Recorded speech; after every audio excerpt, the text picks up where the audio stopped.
They have no intention whatsoever of coming to any kind of diplomatic solution. Their solution is regime change and a very Russia-friendly regime in Ukraine, and quite frankly, the breaking up of Ukraine into at least 3 parts, possibly as many as 5.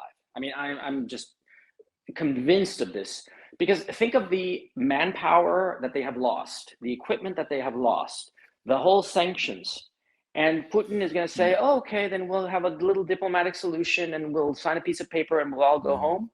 No, that's just no. I mean, once you play for the big stakes, you're not going to go home with a couple of chips. No, you want the whole pot. You know what I mean? And so I think that Putin talking about any kind of diplomatic solution, he's just stringing them along. And the West talking about a diplomatic solution, it's just wishful thinking. And it's also, a knowledge from satellite photography that it's over in Ukraine. It's done. Okay. It's like they say, it's all over but the shouting. And it's going to take time. It's not going to happen tomorrow. But the Eastern Army, once it collapses, it's going to, that news is going to zip through the entire country when the Eastern armies collapse. And once that happens, everybody, all the soldiers are going to start to desert.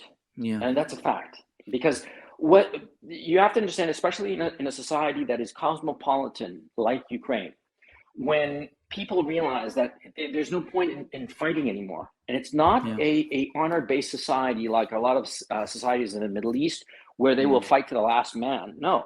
Here, what will happen is that they'll realize it's pointless to fight. I'm not going to die for this, or these people, or these leaders. I'm going to leave. And I think that you're going to have high rates of desertion, and I think that the resistance in Kiev is just going to crumble internally once the main army is lost, one way or the other. I personally, as a human being and as a man and as a person who cares about Ukraine, I hope that they surrender, because I don't want to see them die. It's needless, pointless. But one way or the other, once that army falls, and it will fall one way or the other, it's just inevitable at this point, that's when the whole thing falls. And finally, on the Lviv question, my thinking, and I'd love to talk to Scott Ritter about this, is that the Russians have reserves. They have plenty of reserves. And I would think it would be smart to deploy those reserves to Lviv in this collapsing Ukraine, to have a fresh fighting force there on the border with Poland, to make it clear, we're not going to cross the border, but you better not come our way either. I mean, I think that would be the sensible thing. And to bring out their A team to be on that point in Lviv. And finally, I want to mention something that I have heard from multiple sources. I cannot confirm 100%, but it might be true. There's a consistent rumor that Zelensky is no longer in Ukraine even. And I heard that from donkey's ears, right? From the start of this conflict. But a lot of the evidence and a lot of people pointing out different things are saying he's not there anymore. And this whole meeting between Kaczynski, the deputy prime minister, and the other guys from Slovenia and Croatia, they're saying that all happened Czech Republic. in Poland. Sorry, Czech Republic. That this all happened in Poland, just across the border from Ukraine. What have you gentlemen heard of this? Well, I've heard the same rumors, which I cannot remotely corroborate one way or the other.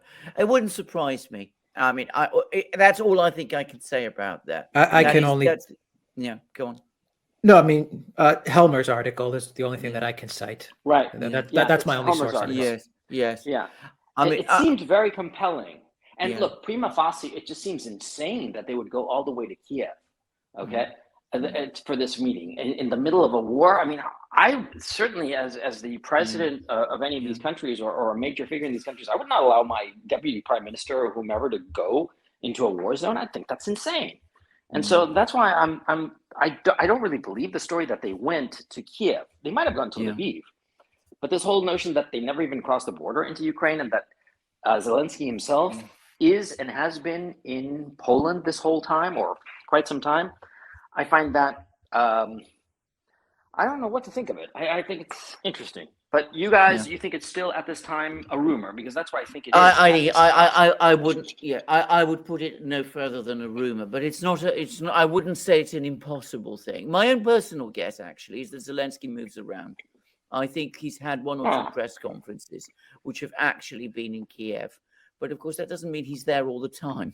And I think that's an important thing to say. And I certainly think that the US would not want him to fall into Russian hands. So I don't think the Russians. that would be. Alexander, can I ask you a question? Do the Russians want him though? I mean, No, I'm we not made sure the they point do last either. time that the Russians don't want to, take on the leadership of another country. Obviously, they see it as. I mean, I don't want to say taboo, but they saw what happened to Gaddafi. Yeah.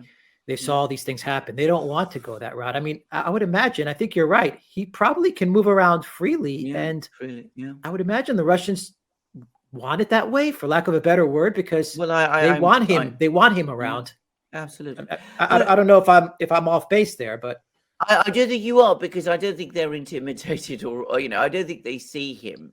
I don't think they see Zelensky himself as a serious adversary.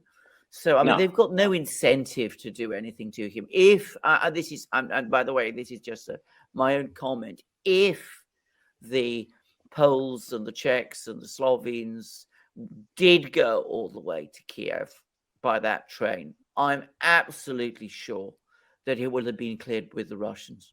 Oh yeah, no question. So that is a point to perhaps bear in mind. But I have to say, I thought that whole incident, that whole episode, was a very, very odd one. I think it was partly Go on. Go ahead, Alexander. You said it was partly. I think it was partly an attempt to try to. Zelensky had been saying all sorts of things about NATO, about Ukraine leaving, not joining NATO, and I think that caused some concern, and I think the need was to send people to meet Zelensky, to bring him back on message, basically, because he gets off message very, very easily when he has things scripted for him, as he did it for the speech to the Congress. Well, that's one thing. He reads his lines, but sometimes when he doesn't have his lines written for him, he goes off message. And I think this is partly an intention, was to try to get him back on message more than anything else. What do you guys think of his speech? Just one very last point about that incident of the leaders. Interestingly enough, it didn't get much coverage in Britain. And yesterday, for the first time since the start of the war, for a fairly lengthy period during the day, it stopped being the lead story in the British media. The Financial Times, which has been, perhaps the most heavy newspaper that's covered the war most intensively, it was actually leading for most of yesterday with a story about a ferry company, a British ferry company, which has laid off 800 workers. So that was very strange. And that suggests to me that there's an awful lot of intensive briefing going on. It seems that they're getting ready to cut their losses on Ukraine. I think so. That's how I feel about it. Yeah. I mean, that's what I hope desperately, that they cut their losses, because the only thing that these people know how to do is either cut their losses or double down. And at this stage, doubling down means war, NATO war with Russia, which would be catastrophic for Ukraine, which is something that I personally would be, completely against, of course. But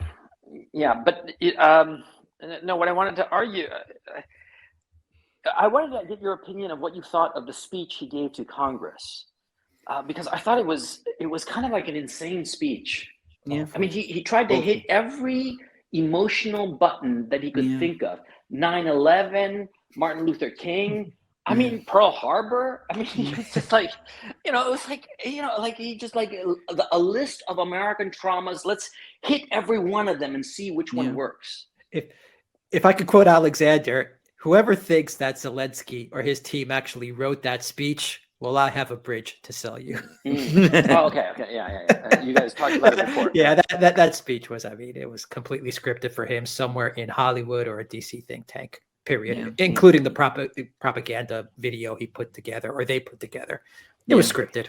I don't think there's any doubt about it. When Zelensky's talking about MLK and I Have a Dream, come on, man. Which I have to say made the whole thing though look extremely weird.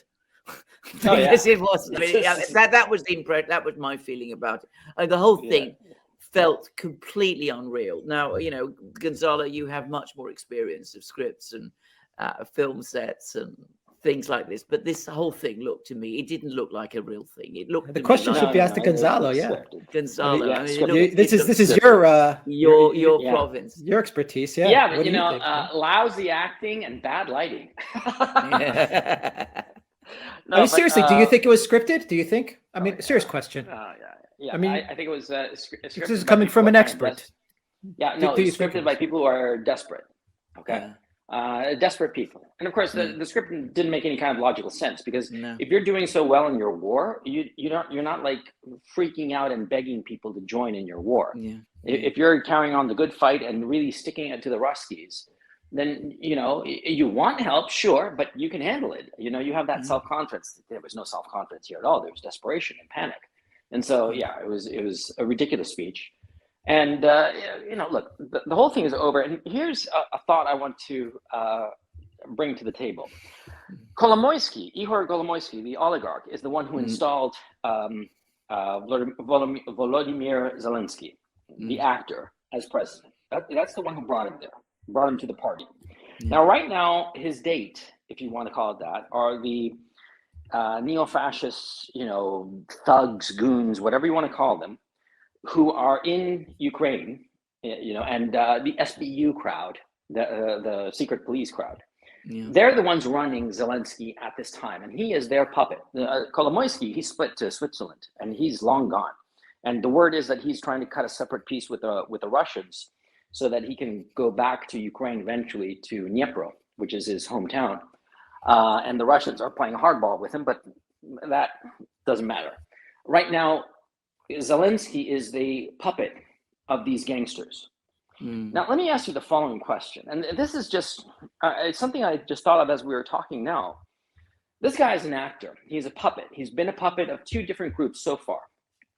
Would you put it past Putin to determine, we'll keep on Zelensky, the puppet, and surround him with our guys. And we'll just keep on pulling the strings on Zelensky as the figurehead, as the puppet, while our guys, first of all, get rid of all these goons and these thugs and these criminals. You can get rid of them, I mean, like in a permanent way, in the 9mm way, and get rid of all these people, install our guys, and keep on with the Zelensky puppet for continuance of government's sake, and sign an agreement with Zelensky, a ceasefire agreement. But it's really like we're signing an agreement with ourselves kind of thing. And he's just the puppet playing the other side. You see what I'm saying? No, I think that's absolutely, I think that actually has been at one point. I think that was at one point certainly the Russian plan. And it's a plan which I think they're still prepared to work with. Keep Zelensky in place, recreate the government below him. That means that since he's the legitimate president of Ukraine in the eyes of the outside world, then any agreements they reach with him can't very easily be criticized by the Western powers. And if they agree a deal with him, they can put it forward to the Security Council of the United Nations. And then if that's backed by Zelensky, what does the West do? Does they go against the deal that Zelensky himself is endorsing? So I think that is an option, and I think that's still there at the back of their minds. I have to say, though, I think that they also probably are coming to the realization that Zelensky would be an extremely difficult person to control in that way. I think they would, if they did it, it would only be for a short time, and I think that very quickly they would shovel him off and bring in somebody that they saw as more steady and more reliable.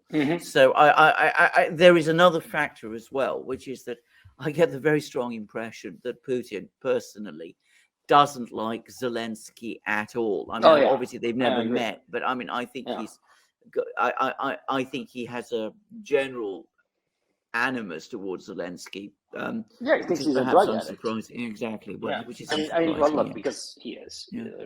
We're all grown-ups. And so, yeah, I think that's what he objects to. And I suspect that, getting the vibe of Putin, he despises that lack of discipline. Okay? Yes.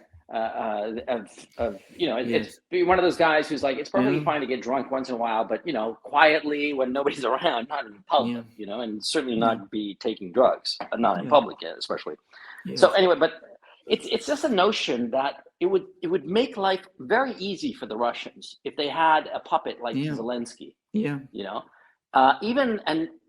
And the thing is, it can give this illusion that that Zelensky is the president, and therefore the ceasefire and the withdrawal and everything is hunky-dory kind of thing. Yes. But I don't know if Putin would not really go for that, because it might be an illusion that would be a little bit too effective, and people in Russia would say, "Oh, so you lost in Ukraine." You see the. I don't know. It's a delicate thing, because to oust Zelensky outright, to take Kiev and just kick him to the curb and put in anybody else, the rest of the world is going to say, "Oh, it's the illegitimate government." So it's this problem that I have no doubt that Putin has a solution already in mind. So I'm kind of curious to see what that solution is going to look like. Bear in mind, there's a particular event which the Russians are very, very familiar with, and which is often discussed in Russia, which is what happened in Afghanistan in 1979, when they did go in and they did actually overthrow and kill the president. They kept the rest of the government going, but they killed the president and replaced him with someone else. And that meant that the rest of the world said this is a illegitimate invasion. Whatever deal was done is wrong, and the government has been changed, even though actually all the personnel below were actually retained. And that was massively, massively damaging diplomatically for the Russians. So that's a reason for keeping Zelensky in place if they can, but it might not be that easy. And of course, I suspect a lot of it will depend on how events on the ground shape up and what Zelensky himself does. If the military in the east collapses, and assuming he's not in Poland already, let's say he's in Kiev, he might flee to Lviv, he might flee from Lviv to Poland, he might end up in the west, in which case obviously there's very little that the Russians can do. On the contrary, if he remains in Kiev, then maybe we could start to see some of these scenarios that you've discussed shape themselves out. They would be entirely in character for the Russians to work with in that respect. And by the way, about this having a negative effect on public opinion in Russia, I don't think it would. I think Russians are, on this sort of thing, they're a very, very sophisticated public, if you like. I think they understand. They'd see through it. Exactly. They would understand exactly what the Kremlin was doing.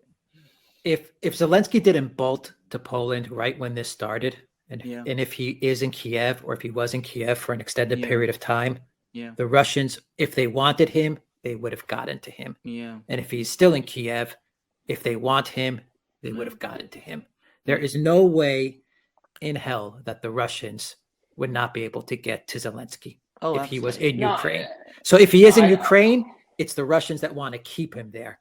And I believe if he is in Kiev and the Russians want to keep him there, it's probably because the Russians understand that they're not really negotiating with Zelensky anyway. And they're probably saying, let him go around and make his speeches and play his role. It doesn't matter anyway, because we're really negotiating with the US, and our goal is denazification, demilitarization, and to create a European security guarantee that we can live with. So we're not really looking for Zelensky's okay. And maybe they're looking to keep Zelensky in place because they would like a legitimate handoff of a new government instead of Yanukovych coup d'etat type of scenario. That's if he's in Kiev. And I say that to both of you, Gonzalo and Alexander, because we've done shows and we've talked about what happened in Kazakhstan recently, where the Russians effectively, they went in, they swapped out the leaders real quick, and it was over. So, if the Russians really wanted to do something with the leadership, they would have done it. If I agree. and that's all under the premise that he's in Kiev. Maybe he bolted on the first day and left, and the Russians couldn't get to him. That's a different story. Yeah. I mean, the reason we're talking about all of this is, of course, we already see the end stage of this, that the Russians are going to win. And so the issue becomes, how do you square the circle of bringing everything back into the fold? And I insist that I do not believe that the Russians will allow Ukraine to continue to exist in the current geographical shape that it has. I just don't see that happening. And I think that quite frankly, and I think a lot of Ukrainian listeners, if they hear me say this, would be upset with me, but I think it's the truth. Ukraine would probably be much better off if it were broken up into smaller countries that were ethnically homogenous, and these broken up smaller versions of Ukraine, Novorossiya, New Ukraine, call them what you will. I think that they would all be happier long term, and more prosperous, and just better overall than the smorgasbord that we currently have, which is it's falling apart as we speak. So that's my thinking, and I'm really wanting to figure out what the Russians are thinking, because they must have a vision. Because they don't do something like this without a clear sense of like what they see the end picture, and they must have it in mind, and it must be very simple and straightforward. And I guess I'm impatient. I want to know how the story ends. You know what I mean? If it were a book, I'd flip to the last 10 pages. Well, I think you're right, and so would I. At the moment, the Russians are playing with their cards very close to their chest. And on the point of the negotiations, I think that to some extent they are stringing the Ukrainians along. Of that, there's no question. But I think also negotiations serve a useful purpose, because if the Ukrainians start saying things that, the Russians can work with, then the Russians might take that and start building on it. So if Ukraine suddenly becomes serious about the fact that it's not going to join NATO, and I think the Russians are very cynical about what the Ukrainians are saying on this, but if the Ukrainians come up with some serious proposal, then the Russians will take it, and then they'll come back and ask for more. But I come back to what I was going to say. I mean, we've had a telephone conversation yesterday between Erdogan and Putin was implacable. He's not yielding on a single one of the demands that he made at the end of February, which strongly suggests to me that he's expecting things to end with all his demands fulfilled. And what I'm getting from his speech today, it's exactly the same. I don't get the sense that he's pulling back or modifying his views, or is in any way feels that he's under any pressure to. All right. Alexander, Gonzalo, before we get to questions, I have a question for both of you guys. Gonzalo, you kind of did a video on this on your channel, so I think you'll have a lot to say about this, and I'm curious to hear what Alexander says. Given the news that we're getting from the Western mainstream media, it's obvious that Russia is losing this war, and I've heard reports saying that the Russian military has, at best, maybe 8 to 10 days left, and this is coming from serious, and I say that serious sources like the New York Times and the Washington Post, as well as Pentagon. They always tell the truth. Yeah, tell the truth. Yeah, I know, that's what I'm saying. But anyway, okay, it's coming from the paper of record, and so let's discuss it. And we are hearing this from their sources inside the Pentagon as well, which are saying that the Russian military is in disarray. The latest number of fatalities that the New York Times claims for the Russian military is 7,000 dead and 25,000 injured.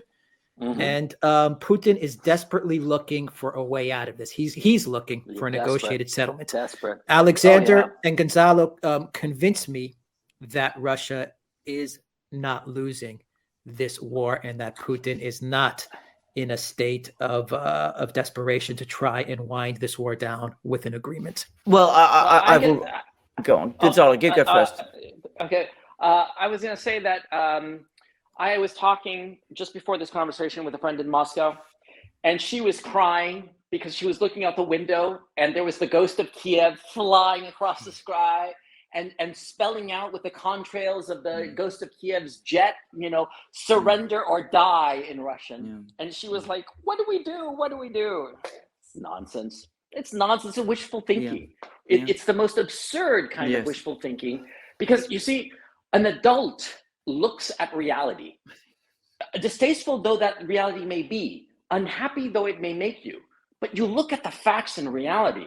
And the thing I see in this war, because of cell phones and their camera and video, that's so easy to film and upload into the internet and be spread far and wide before any censor can get to it. We have seen people on the ground filming their little town in Ukraine or wherever, showing some Russian tank rolling by and the Russian soldiers deploying and taking over the town, okay? And we know for a fact that it is that town because we can look at the Google Maps and see how the landmarks on Google Maps correspond to the picture. And so we know it's true, okay? And this is indisputable fact, indisputable fact, rather.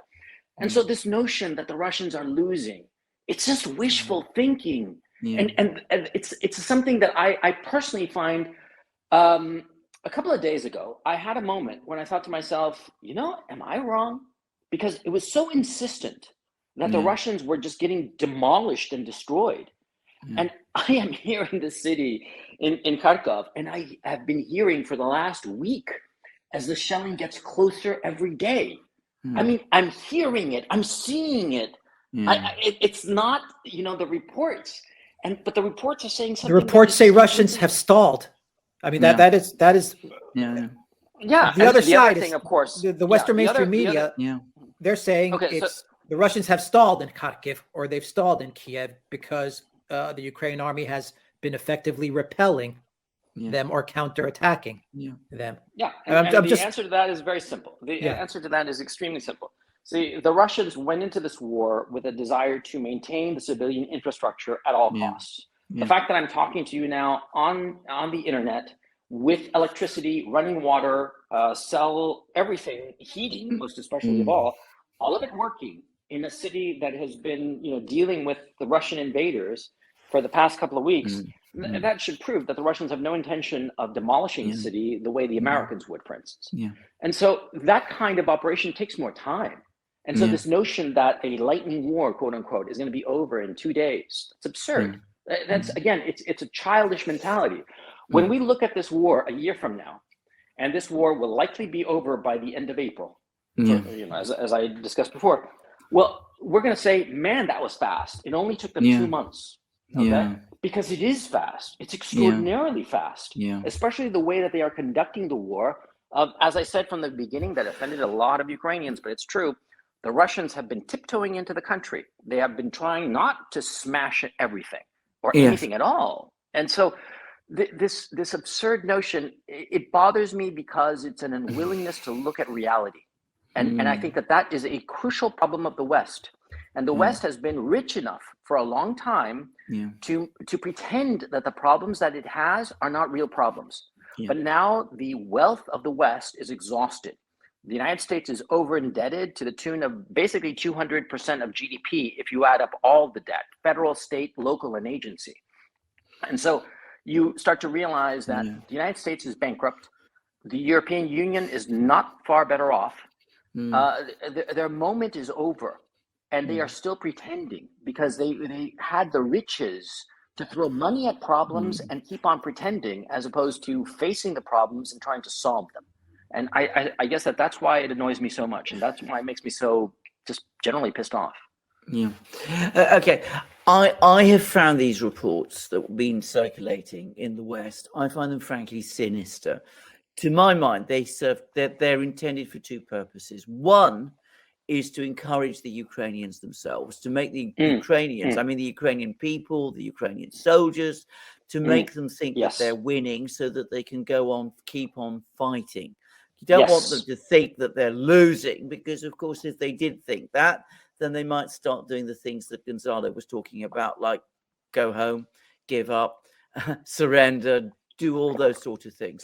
So I think that's one purpose of all of this. The other, obviously, is to some extent to demoralize the Russians and to create problems and concerns in Russia.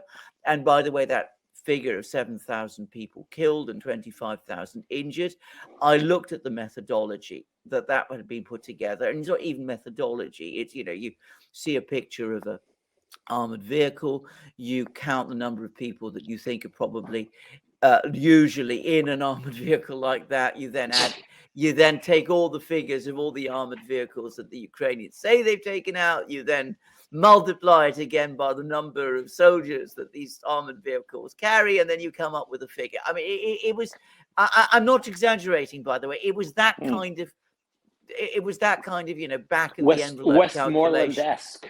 Yeah, I mean, exactly. It has no fundamental basis, but as I said, it's partly intended to inspire the Ukrainians to keep on fighting, and it's partly obviously intended to create demoralization amongst the Russians and to feed rumors in Russia that this thing isn't going well and that thousands of people have been killed and tens of thousands have been injured and that sort of thing. The other thing it's intended to do, and Peskov, who is the Putin's spokesman, has actually complained about it.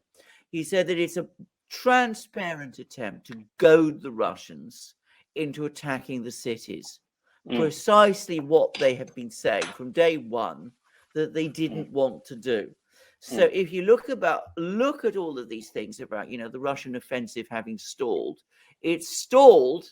The reason is given is that they haven't actually captured any particular city. But of course, they might have chosen not to. That may be because their tactic is completely different, that their focus is on what's going on in Donbass. And here, of course, we have, it's not easy to obtain, but we have an enormous amount of information from the ground, which tells a completely different story of Mariupol, the noose tightening, as the Russian Ministry of Defense says, of Severodonetsk about to fall. Apparently an important town in that part of the world has now fallen, which has tightened the entrapment, and of a general Ukrainian military that is finding itself increasingly under pressure and encircled. And I think, you know, there's fog of war, there's disinformation, there's propaganda. All of this is a normal part of war. It's not easy to sift through all the things that people are saying. But I think that these comments are clearly disinformation. They're part of a disinformation exercise. I think they're partly, as I said, intended to inspire the Ukrainians, demoralize the Russians, and goad the Russians into doing things that they wouldn't want to do. And I think the Russians are not going to fall for it. Well, last thing, I completely agree with you, Alexander. But the other thing I wanted to mention that Alex wanted me to mention before, I realized now that I didn't bring up, but I think that the propaganda, the Western propaganda, wants to give the impression that Russia's on the back foot, militarily speaking, so that if there is a chemical attack, it'll be easy to blame the Russians and say, see, they were losing, and that's why they used chemical weapons. And I think that might be part of the strategy, the communication strategy. Because the whole notion of a false flag, that deeply troubles me. Because apart from the political consequences of such a false flag, you see, you're talking about using chemicals, chemical weapons, because that's what it would really be. Because it would be like really obvious, and I don't think it would be like nuclear. Because I don't think that you can hide a nuclear strike. Okay, but you can hide and smuggle in chemical weapons and deploy them in some place, killing a lot of people. I mean, a lot of people. We're talking thousands